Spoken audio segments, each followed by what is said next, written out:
Hello there, in this tutorial I will show you how to replace your character skeletons using all your animations without making a retarget. This is something that the locomotion system already has. This trick only works if the rig of your skeletons match. If not, it's going to be deformed. But if you download a character from the marketplace, it may have an Android rig that matches with yours.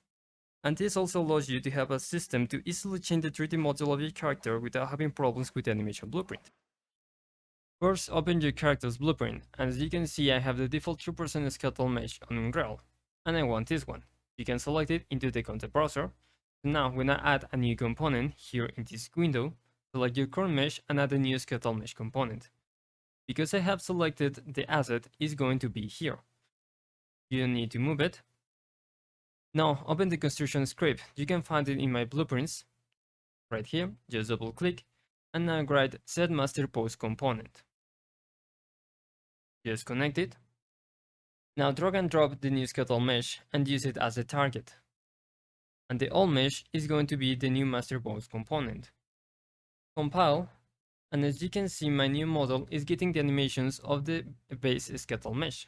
But I don't want this to be visible. So what I'm going to do is create a new translucent material. As you can see, I have that right here.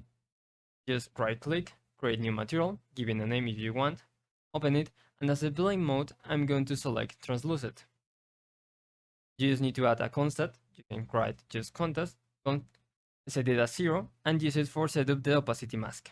I already have that material right here. You can just select it, and you can use it to set up the materials of your base character model, just like that.